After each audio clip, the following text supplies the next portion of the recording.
Okay, welcome back to another episode of On the Couch.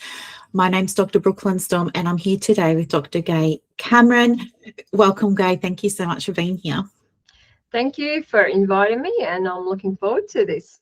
Yeah, so this is a series that we're doing to show the personal journeys of, the special advisory board members, of the executive board members, and also of our members for the association. So, this is just very casual, very relaxed. Gaye doesn't know what I'm going to ask her today, so this could go anywhere. But I was just saying to Gaye a moment ago, if there's something she doesn't want to answer, she's got full permission to say, let's skip it, move on to the next one. So I'm hiding anything either. Yeah, let's go. I've got big shoulders. Okay, great. Let's start at the beginning, because this is about personal journeys and stories. Can you tell us, were you born in Australia? Did you grow up here? Are you a Melbourne person, a Sydney person? What's your background? Born and raised in Newcastle, New South Wales. So I'm a Novocastrian, or the common phrase now is a Newie. I don't like Newies, I like Novos. Born and raised in Newcastle. Parents were publicans, so Dad and his family were generational publicans, so they had pubs from Tinga up in northern parts of New South Wales, and Dad and his family bought the business in Cooks Hill opposite the big Newcastle fire station. So we had our main bar as the Fieries Bar. I grew up in the pub, loved it. If I could, I'd buy a country pub now. And when I turned 18, finishing my HSC, I escaped to Sydney and haven't gone back. And I will not go back to Newcastle. I think it's become a real hippie town now, and I like to go to a country town where there's no traffic lights and no rude people like Sydney. Not all Sydney people are rude, but there's a lot of rude Sydney people, especially post-COVID. Yeah. So where you grew up, because I'm not familiar with New South Wales, it was a country, sort of rural, remote area? No, Newcastle is probably, so which state are you in? Victoria. Okay, so Newcastle would be similar to, say, Geelong. So it's kind of urbanised, but it's not like the Metro Melbourne or Metro Sydney. But Newcastle was built on BHP. So we had the steelworks like Port Kembla in New South Wales at Wollongong, and obviously you had steelworks in Victoria.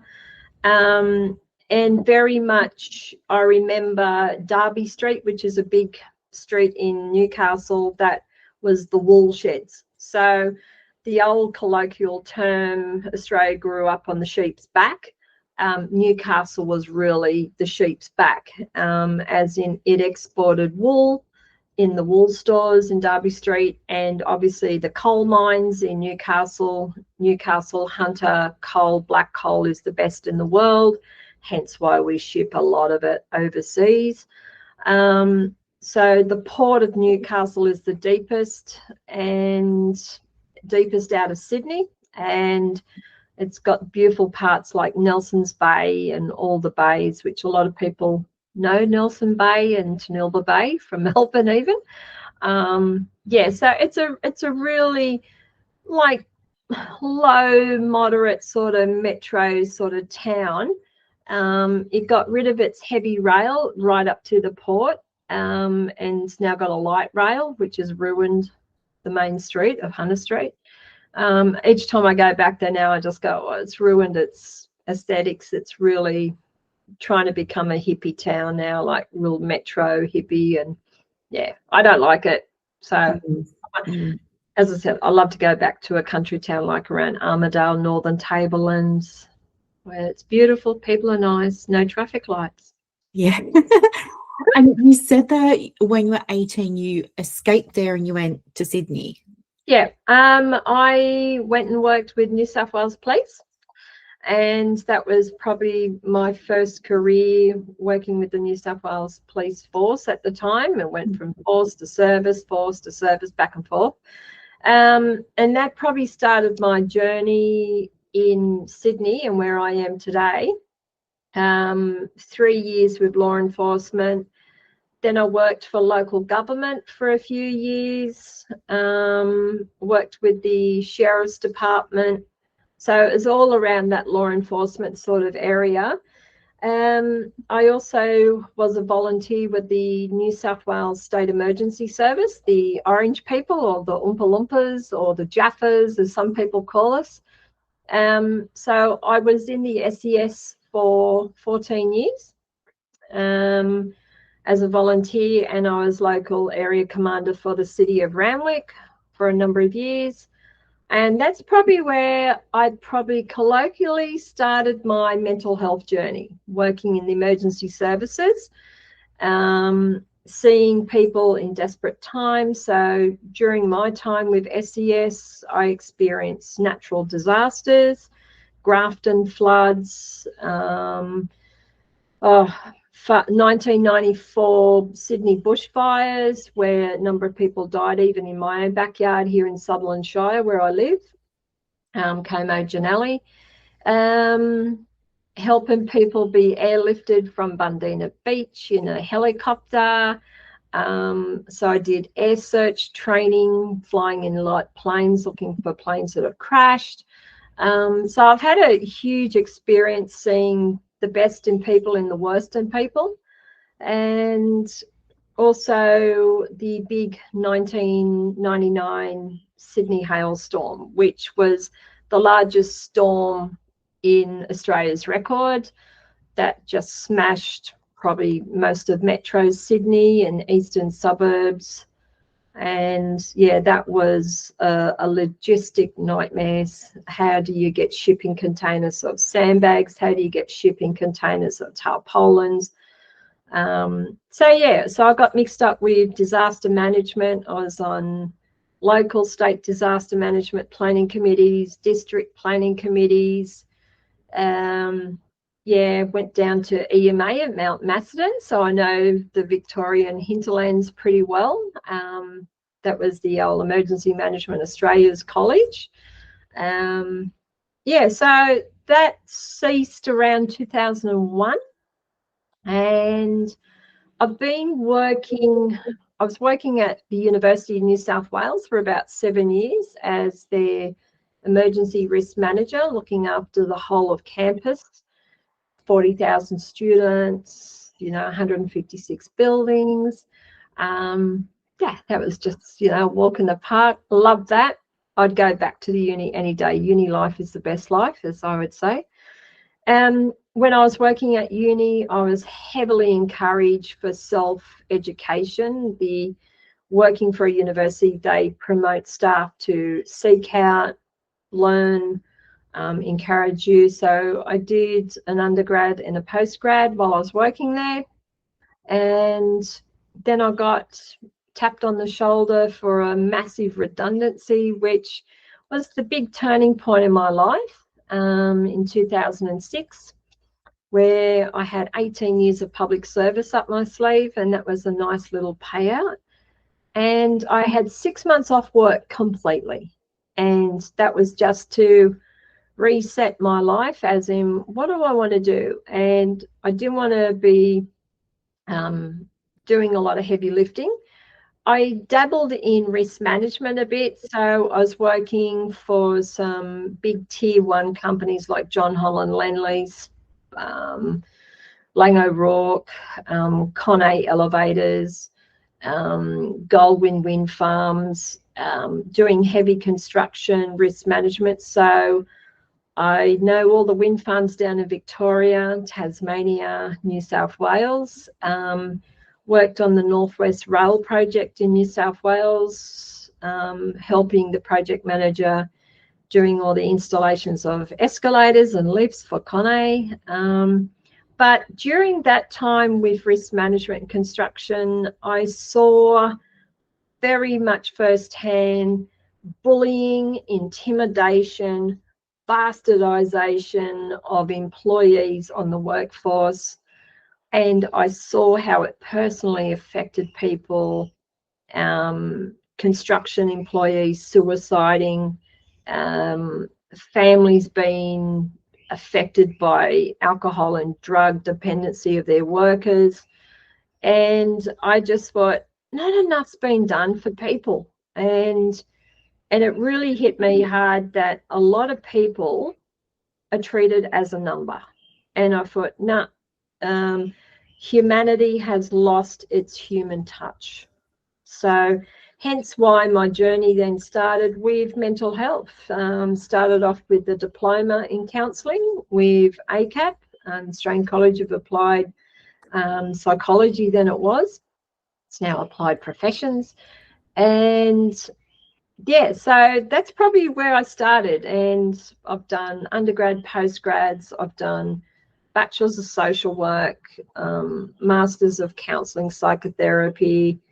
What else? I've done a fair bit. Oh, PhD. My husband says, don't forget your PhD.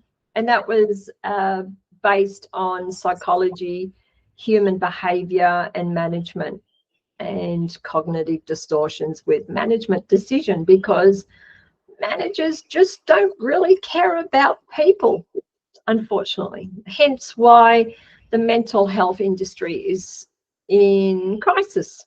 There's so many people, not only from normal effects of day-to-day life, but also work-related. So I'm registered with iCare in New South Wales for psychological support for counselling for workplace injuries. I'm registered with Department of Community Justice Victim Services, so victims of crime. So I see the good, bad and ugly results of people. So I look after big stuff in mental health. Yeah, that's huge. I mean, what a journey. And you were saying that you feel like that time with the police force was maybe where it all started in terms of your journey into mental health. Yeah, I would say that would be probably planting the seed.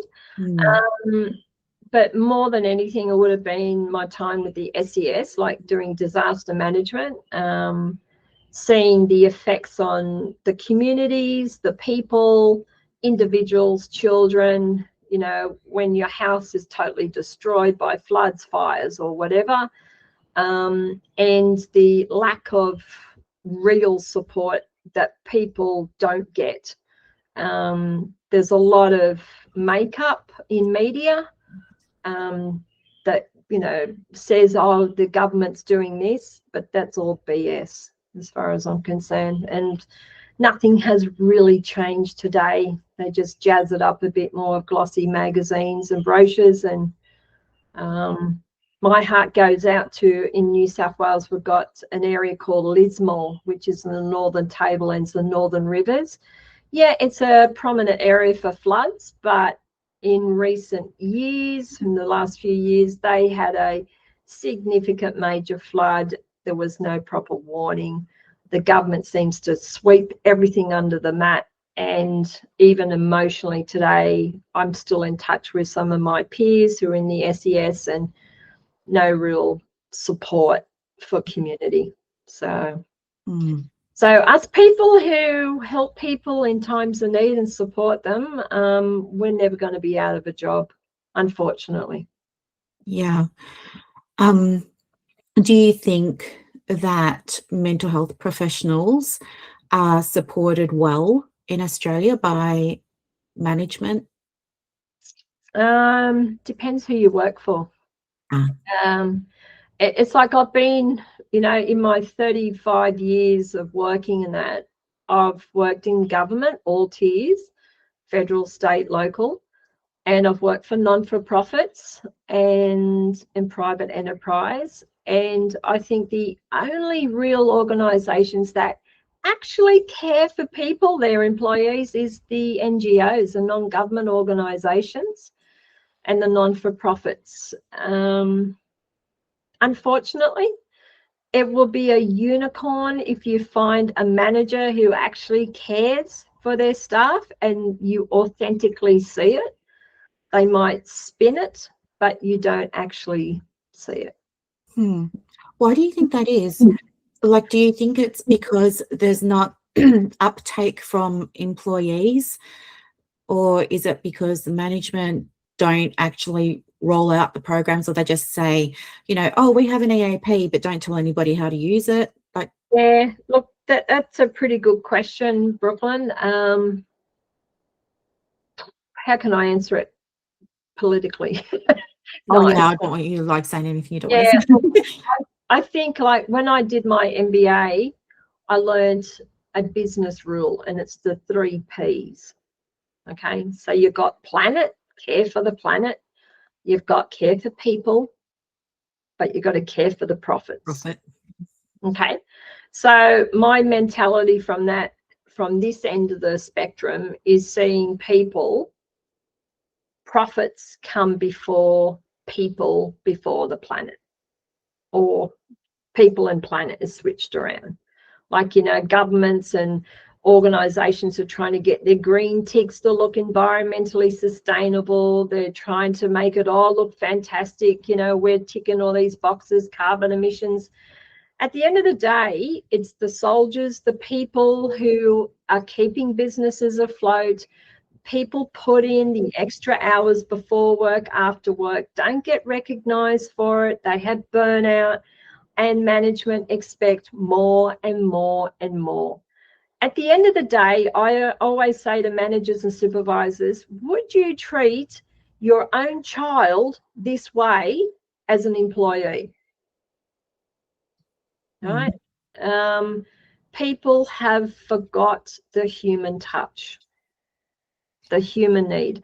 And sadly, I don't want to be on the soapbox, but Australia's Prime Minister just recently at the Bondi, he has not shown one empathetic tear, and it just beggars belief. You know, our Premier shed a tear, other politicians just shed tears, and they're shown the human side, but I just like gobsmacked. And he's our leader of our country, and it's the same with business. So many leaders of business walk the talk, but don't do the action. And you're talking about EAPs, like some of the EAP providers, they're a workforce, as in the EA provider is the mechanism, but it's the people like you and me and other therapists who are the foot soldiers for these providers. There's not enough of us to go around, and the EA providers go through public tender or tender provisions. So it's almost like they try to get the cheapest provider to provide for care and support of people. And at the end of the day, we've got overhead costs and businesses to run ourselves. And I'm critical of one government department that doesn't pay its therapists enough, right? So it's almost like we're doing half our work pro bono, because we have a care and concern for the people that walk in our door, in our threshold, or come online, or even on the phone, in need to hear or speak to someone without judgment, without fear, without retribution, so they can move on in their life at a more safer space. Yeah, absolutely.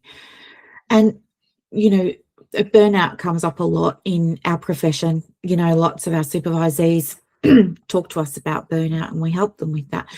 But I was wondering, you know, I asked Philip a question in his interview around online trolling and comments and negativity, and, you know, does he have a process for dealing with that? Because it comes up a lot. You know, a lot of the mental health professional are women. I was looking at the data again yesterday. It was over 80% across professions. And, you know, there is concern around when it comes to them doing marketing for their private practice or something like that. There's concern. And yeah, I was asking him, what's your experience with it? How did you get through it? What was your process? It was actually very helpful. I'd love to ask you something similar. I would love to ask you if you're open to sharing.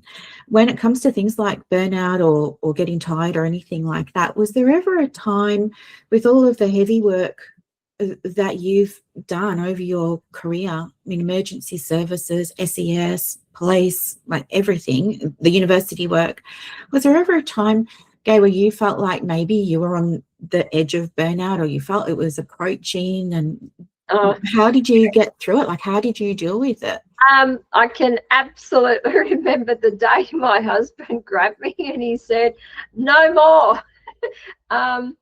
He said, "When you start putting the milk in the pantry, you need a break." And I went, "Okay."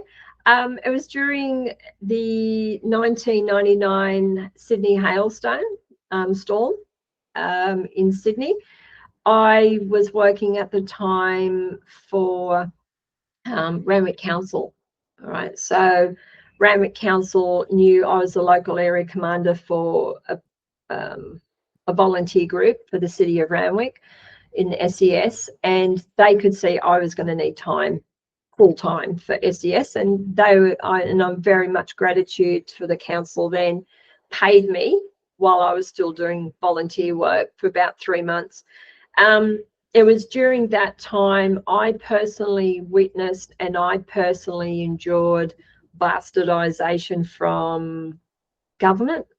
Our then Premier was the local area member, and the political fight between emergency services was phenomenal, between the RFS, which is your CFA equal, and the New South Wales Fire Brigade and the SES and the police.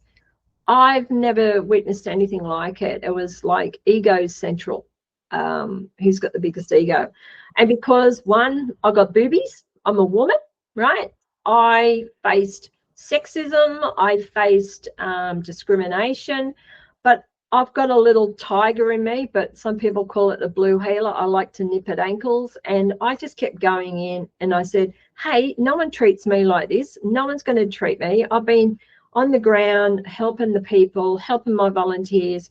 You're not just taking over like at the click of a finger simply because you wear a crown on your shoulders and you're, you know, Superman in disguise. It was that time I faced retribution. I was in the Sydney Morning Herald. I spoke out and I just said, the community, the people are being victims again of a political play. And that was probably for me my first real taste of, you got to play with Ben-Hur when it comes to government and the egos. And I loved it, but it really ripped me. I was so worked up, so not angry, but just so frustrated that I needed to do more. I needed to help the community, get the messages out there, but I was being blocked by egocentric political play.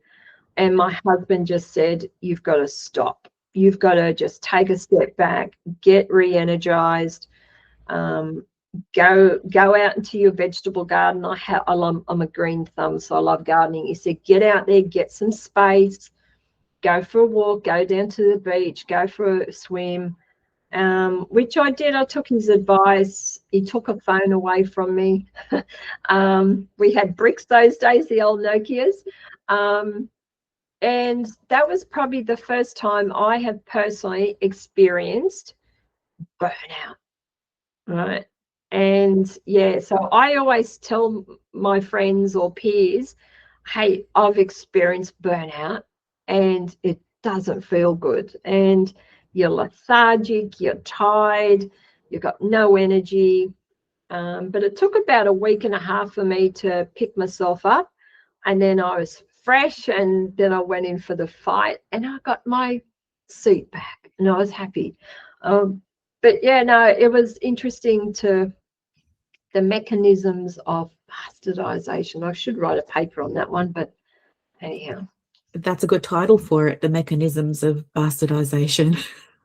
Yeah, and it's a question you asked before about, you know, working in mental health. I have peers that work for government in mental health, and I've got peers that work in private practice. And the ones in private practice seem to be much happier, right? And I call it like working for government is a system, right? And you're governed by rules, you're governed by what boxes you tick, when to tick them, who to tick it for. But in private practice, we are putting out little bushfires every day, right? If the kettle breaks down, we just go and get it. We don't care about purchasing orders. We don't care about procurement rules and requirements. And then in government, you know, I've had a friend, she said she needed to get some journal books for her clients. And she said, it took a week and a half. I said, oh, I just get online, jump on the Officeworks and bang, they're here. And she said, oh no, we've got procurement rules. And I thought, wow, that's probably 50% of a therapist's work is dealing with system overload when you're working for someone. Yeah. I was wondering too, like, do you think there's a difference in support that, you know, mental health professionals in private practice experience versus in, say, employment, maybe even with the public service? I would say in private practice, if you have got a great supervisor, absolutely important. Like, I've got 2 supervisors I go out to, and yeah, I'm always bouncing off them. I meet with either or my account supervisors. Sometimes it's a daily phone call, just, you know, chit chat, how you going? I just want to bounce something off you. But then my weekly, fortnightly sessions, so I have regular supervision, is absolutely important. One of my supervisors I've had for 10 years, and the other one is just recently in the last 9 months, and she's incredible. She works from Spain, half her luck. So she covers social work and counselling, psychotherapy. But she's got worlds of experience, worlds. Yeah, so she's worked in government in New South Wales, pretty high up, and in the mental health sphere, and she's really good, really good. Yeah. And as an accredited mental health social worker who supervises, what do you think, you know, other social workers or other mental health professionals who do access supervision could be doing differently or maybe better to really get the most benefit from accessing supervision? I think supervision's a myth, a mythical monster, because depending on all the associations out there, they'll say, oh, you've got to have supervision, and there's guidelines. But the supervision comes down to, it's about you, the person. So the 2 supervisors, and even as me, I check in on my supervisees just to say, how are you going? What's life like for you at the moment? How's the family? How's your dogs? How's your cat? So I really go down into a micro level just to check in to say, how are you actually going? Another element is, and I love it, I like being challenged from a professional perspective and a personal perspective. So my social work supervisor, she really challenges my critical thinking, my critical analysis. And have you thought about this? Have you thought about that? And I'm like, oh, okay, yeah, you've got me now. And in a way, I've been doing that with my supervisees, just going, hey, you've been fantastic. You've been telling me you've been great at this modality. You know, you love CBT, but have you thought about maybe twisting it a little bit? Maybe adding a little bit more DBT or adding a little bit more of this. What would that look like for you? I'm not there to teach people. I'm there to mentor, sometimes torment. That's what I got told by my supervisor. She said, I'm not here just as your mentor. I'm here to torment you, to keep you on your toes. And that's important in this changing world, and the evolution of the mental health professional is evolving now from just sitting on a couch and having a cup of tea and how you go and love, those little chit chats. We're now delving into like neuroscience, the neurological pathways of how and why people are making decisions. So keeping not only myself but also my supervisees up to speed with the changes that are happening in the industry. And are you aware? Did you know? Have you thought about? I have had one bad experience in my journey as, you know, as a therapist, where I had a supervisor that was dictating, oh, you must do this, you must do that. If I wanted to have a mother, I'd bring my mother. And yeah, look, there's some golden rules that we have to follow. That doesn't matter what industry you're in, but supervision is absolutely critical. And it's a great way to check in on people's burnout. Hey, you've done, 30 clients this week. How are you coping? What are you doing to, have a bit of downtime? What's that looking like for you? What are you getting from it? Yeah. When you had your experience, who was checking in on you?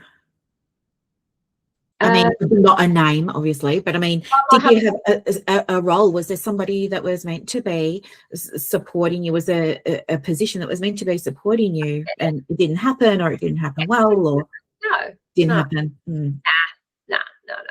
Like back in those days, in the 90s, the SES volunteer was, everyday Joe Blow citizen who put on their Jaffa outfit, their little orange and Bullabra outfits, as I used to call them, and want to give to the community, wanted to help little old ladies who lost their roof in a storm, or rescue people from their cars when they've driven in flooded waters. But now it's become, like, I've got peers are still in it, and they're ready to retire because they just said it's now exploitation of volunteers. The volunteers in Australia is unique, and we've got like the powers of government using it, and I would almost say sometimes abusing it. They will put out the glossy brochures, oh, we've got EAP, we've got this. It just depends on where the volunteers are based. If they're in the country area, there's a lot more support in country from local people, but in Sydney metro or metropolitan areas, it's very much you're part of government system. And the only person that really checked in for me was my husband, a couple of peers who were, like, I had a volunteer who was a nurse, and she would check on everyone. We used to call her Mother Teresa. She'd run around.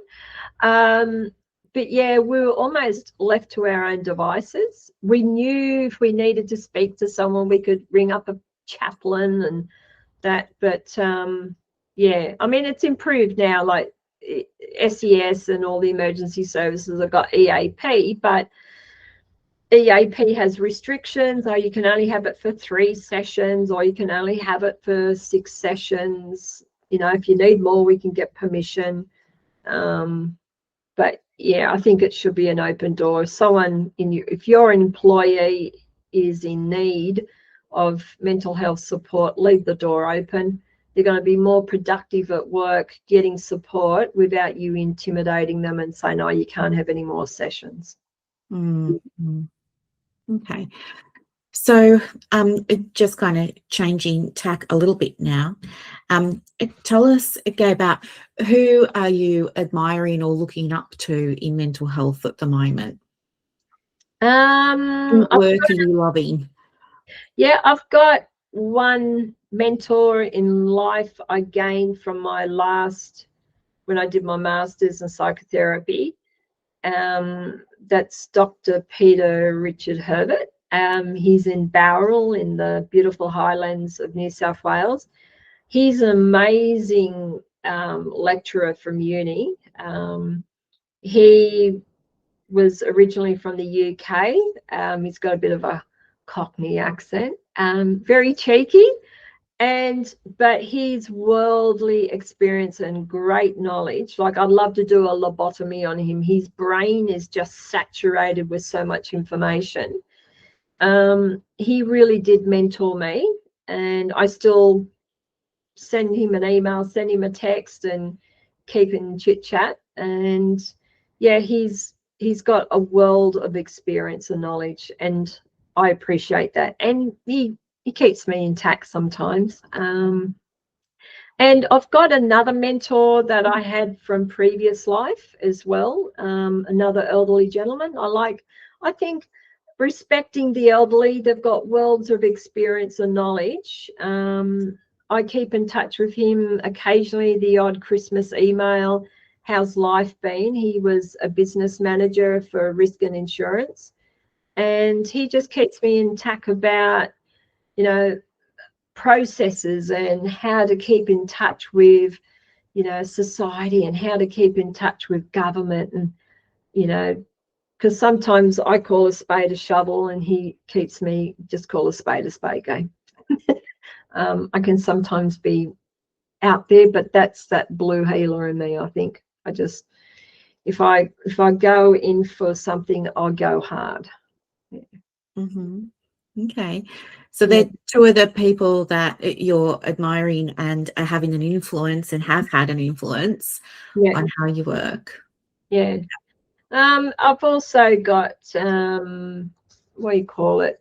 Oh, in terms of commercially, I love Jordan Peterson. Love him. He's just like, I could sit there all day just listening to him speaking, you know, like he's absolute passionate. He's got a lot of, you know, talks a bit of theology, which I don't mind, won't hurt anyone.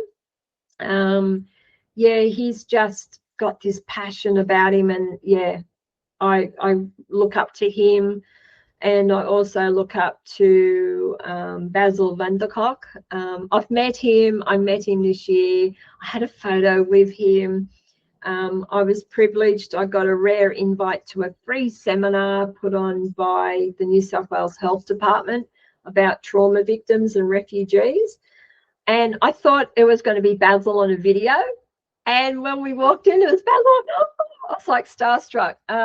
So I took one of his books just in case he was there. And yeah, I've got his book signed. Okay, so there's Basil's. Oops, sorry. Yeah. Oh. Cameras. Anyhow, sorry. It's it. So that's Basil. Oh, wow. So that's my Basil book. Very special. Yeah. So they're, and again, it's interesting. Males, worlds of experience, different aspects. Like obviously Jordan's a psychologist. Basil van der Kolk is a psychiatrist from a medical model, and I've got a business model person, and Dr. Pete, who is neuroscience. So he's really into psychodynamic psychotherapy, which I just love, which is the old Freudian stuff. So yeah, I haven't got any real females I look up to. That's interesting. Do you think you were saying earlier about, you know, we've lost the human from humanity. Do you think with those people that you admire, is there a through line there around seeing people for who the person is? Yeah, true. Dr. Pete, for example, I've referred people to him, and they've spoken so highly, saying he's just so genuine. He's got this heartfelt sort of empathetic approach with his clients, and he even if I'm talking to Dr. Pete, he goes, "How are you going, Gaye?" Like he's just got this real genuine empathetic sort of thread about him. John Coombs, my business guy, he's just like an old dad, you know, one of those old dads. He'd go, Dad, what's happening? And he's just got this genuine approach, and they're very human, and they're a human first, and they're not a position second. You know, like, you know, when you go to see a doctor, sometimes the doctor's got no bed manners, like they're looking at the floor or they're looking at the wall and like, oh, hello, I'm here.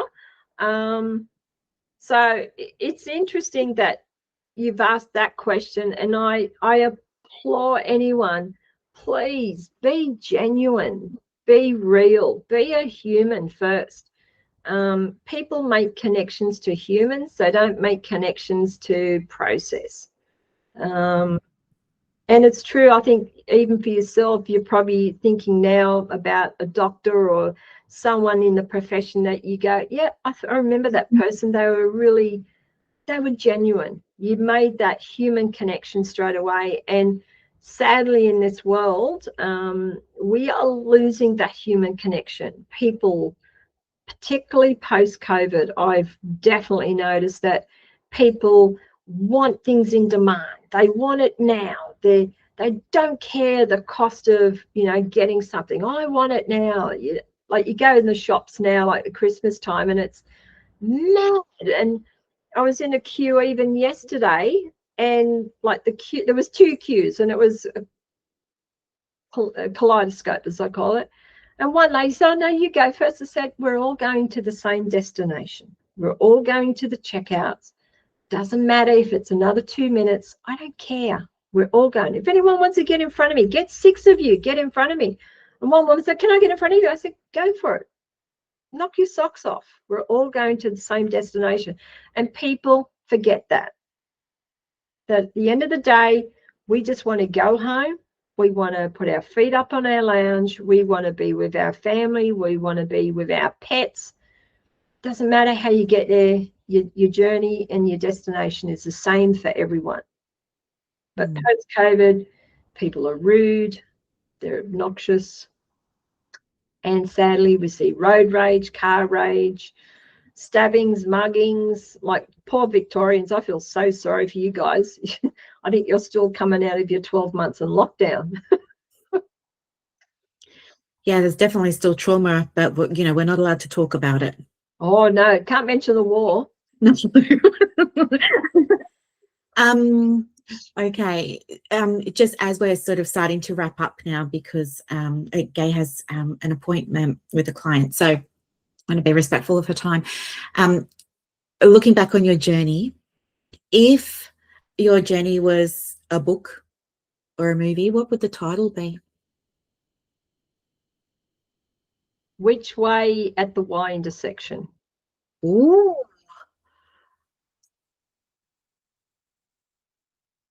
Because life, if you, and I show this to my students when I'm lecturing. How did you get here, miss? And I show them my Y intersections. I go, what do you mean, Y intersections? I said, you come to an intersection in life and you either go left or you go right. And who knows where I would have been if I didn't take the turns I took. And, you know, it's like at the moment we've got tens of thousands of kids who have just finished their HSC or year 12, and they're probably in trauma at the moment because they didn't get their TERs to get into uni, or their ATARs, whatever they call it now. Don't panic. You know, if you didn't get into medicine this year, go and do a year of macrame at some university, then shoot across a year after. Don't think that, you know, the be end and end all is you have to be committed doing something for the rest of your life. I would never have said I'm in the job I'm in now 35 years ago. Absolute no way. I would have said you're bonkers. Yeah, that was going to be, there's only 2 more questions. That was going to be my next one, actually. What's your message to people who are perhaps considering working in mental health, or might be in it already? If you're in it, keep going, keep reading, keep learning, challenge yourself. Never stop that you are the best. No one is the best. We've always got that, you know, little doorway that we can always open up and learn more or challenge ourselves. If you are at a tipping point in life, you're at the Y intersection, you've just been made redundant and you've got 10 years of life experience, challenge yourself. Dive into mental health. Go and do either community services. Go and do mental health support work. Give it a go. Give it a dabble. Volunteer. Go and see what it looks like. Go and speak to a psychologist. Speak to a counsellor. Speak to a support worker. You just never know that instead of being a heavy construction worker, sweating and breaking bones all day, you can actually sit nicely back in a nice air-conditioned couch and help your fellow countrymen and women. Yeah, that's a really... And be heart-pleasingly happy with what you've done. A very powerful message. Thank you. And the last, I'm thinking about everything you're saying. I'm making mental notes for Instagram posts for the association. I really loved, you know, which way at the Y intersection. You've said some absolute gold here. The very last question is, what books are on your desk at the moment that you're reading, or on the nightstand that you're reading? People are always interested in what other people are reading. So okay, I'm reading a book at the moment called Highly Effective Therapy: Effective Deep Changing in Counselling and Psychotherapy by Len Sperry. It's a Rutledge publication. thanks.